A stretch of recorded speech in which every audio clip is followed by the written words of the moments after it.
तो भाई मैं देख रहा हूँ रानी मुखर्जी की नई मूवी मर्दानी 3। और आजकल जहां बॉलीवुड में कमबैक का टाइम चल रहा है और धुरंधर रणवीर सिंह से लेके सनी देओल और वरुण धवन तक बॉर्डर 2 से कमबैक कर रहे हैं। हालांकि वो अलग बात है कि फिर भी वरुण को पब्लिक में कोई पूछ नहीं रहा। वही क्या मर्दानी 3 रानी की कमबैक मूवी होगी या अक्षय कुमार और अजय देवगन की कमबैक कराने की कोशिश कर रही फिल्मों की तरह ही ऑडियंस इस फिल्म को भी देख के गो बैक के नारे लगाएगी। अबे बता रहा हूं इतनी जल्दी क्या है। फिल्म शुरू होती है बुलंद शहर में जहां दो बच्चियां किडनैप हो जाती हैं, जिनमें से एक बच्ची इंडियन एम्बेसडर की होती है और दूसरे उसके नौकर की।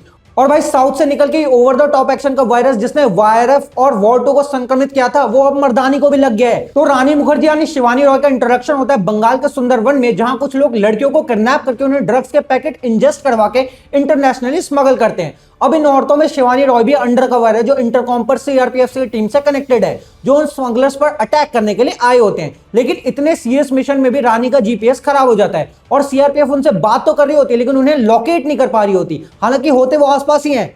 भाई एक तो मुझे समझ नहीं आता बॉलीवुड हमेशा हमारे सिक्योरिटी फोर्सेस को इतना इनकॉम्पिटेंट क्यों दिखाती है। बॉर्डर 2 से लेके वॉर 2 21 तक बस यही रहता है कि बस एक बंदा तगड़ा है हमारे पास, बाकी तो सब टटपुंजी है। इनसे ना खुद कुछ होता है ना इनके इक्विपमेंट्स काम करते हैं। भाई वो फुल्ली ट्रेन सोल्जर से एक जानलेवा मिशन पर है। बॉलीवुड के नेपो किड्स नहीं है जो एक के बाद एक गलती करते रहे और फिर भी उन्हें मौके मिलते रहे। यहाँ इन्होंने एक गलती की ना तो सीधा ऊपर, लेकिन बॉलीवुड ने नेपो किड्स के अलावा किसी और को देखा हो तब ना। तो अब क्योंकि रानी मुखर्जी का जीपीएस काम नहीं कर रहा तो वो क्या करेंगी, फोर्सेस आने का वेट करेंगी, क्योंकि इतने सारे हेवीली आर्म्ड स्मगलर से अकेले तो लड़ेंगे नहीं। अबे यही तो तुम गलत हो। मर्दानी है वो, अकेले बिना किसी हथियार के सारे के सारे स्मगलर्स को एक्शन वैक्शन करके लात मुक्का मार के निपटा देती है। और ऑब्वियसली बॉलीवुड की पुलिस की तरह ही सीआरपीएफ भी सब कुछ होने के बाद आती है। हालांकि ओवर द टॉप एक्शन का वायरस यही मर जाता है थैंकफुली, इसके बाद आगे नहीं होता। अब इसके बाद रानी मुखर्जी को सीधा एनआईए बुला लिया जाता है एम्बेसडर की बेटी को ढूंढने के लिए। अब देखो ट्रेलर से ही पता चल गया था कि कहानी बेगर माफिया और लड़कियों की ट्रैफिकिंग के बारे में है, जो हमने पहले भी देखी हुई है। और फिल्म की कहानी भी वही फिक्स टेम्पलेट पे बेस्ड है। भाई एग्जाम में 10-12 साल के बच्चे बिना एक दूसरे से कॉपी करते हुए कुछ तो चेंजेस कर ही देते हैं, लेकिन बॉलीवुड ऐसी सारी मूवी में सेम टेम्पलेट ही रखती है। एक ईमानदार ऑफिसर जो पूरी मेहनत से काम कर रहा है लेकिन अपने ही किसी की गद्दारी की वजह से मिशन फेल हो जाता है। उसके बाद उसे सस्पेंड कर देते हैं, लेकिन वो हार नहीं मानता और एंड में उसके सारे सीनियर्स उससे माफी मांगते हैं। तो क्योंकि स्टोरी प्रेडिक्टेबल है तो डायरेक्टर ऑडियंस को हुक करने के लिए दो चीजों का इस्तेमाल करता है, शॉक और सस्पेंस, जो शुरू में तो वर्क करता है लेकिन बाद में ओवर यूज की वजह से एकदम टायरिंग हो जाता है। जैसे कि फिल्म की विलेन अम्मा की एंट्री होती है थैले में एक छोटे से बच्चे की बॉडी लेके, और उसके बाद ऐसा रिवील किया जाता है कि कैसे अम्मा माओ से बच्चों को किराए पे लेके भिखारियों को देती है भीख मांगने के लिए। वहीं अम्मा का सेटअप भी बहुत अच्छे तरीके से होता है, एकदम क्रूल, निर्दय, नो नॉनसेंस, खतरनाक विलेन के रूप में, जिसे देख के लगता है कि इस बार विमेन वर्सेस विमेन होगा। रानी मुखर्जी और अम्मा के बीच चोर पुलिस का खेल होगा, दोनों एक दूसरे को आउटस्मार्ट करेंगे, जाल बिछाएंगे, अटैक करेंगे। लेकिन यही अम्मा हक देती है।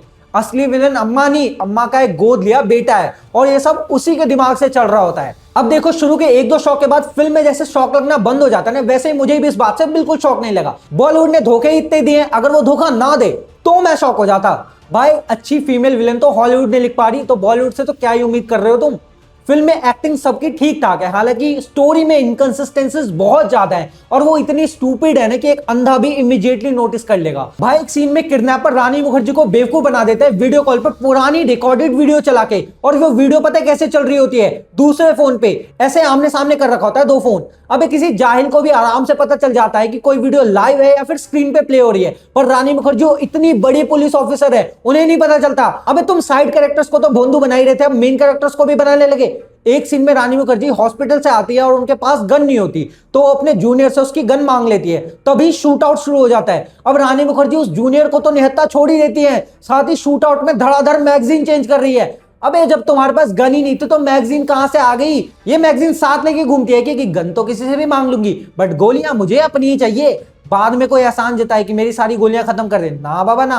अबे कुछ भी चल रहा है यार। एक बंदा झूठ बोलता है कि एक बच्ची का गला दबा के हुआ है, जबकि फिल्म में अच्छे से दिखाते हैं कि उसका मुंह पे हाथ रखे हुआ है। प्रॉपर सीन है एक बड़े रेवोल्यूशन का, और मुझे लगा कि चूतिया तो पकड़ा गया, झूठ बोल रहा है। अभी पोस्टमार्टम की रिपोर्ट आएगी जिसमें पता चल जाएगा कि इसका मुंह दबा के मरा हुआ है, गला दबा के नहीं। भाई पोस्टमार्टम वाले भी यही बोल देते हैं कि हाँ गला दबा के हुआ है, जबकि वो कुछ मिला विला नहीं होता, रियल रिपोर्ट होती है वो। और फिर इसी बंदे की असलियत इतनी चूतिया तरीके से पता चलती है ना कि क्या ही बताऊं। ये जो भी शॉक देने के लिए ह्यूमन ट्रैफिकिंग और ये सब दिखा रहे होते हैं ना, कुछ भी फील ही नहीं होता है इन्हीं स्मॉल इनकंसिस्टेंसीज की वजह से।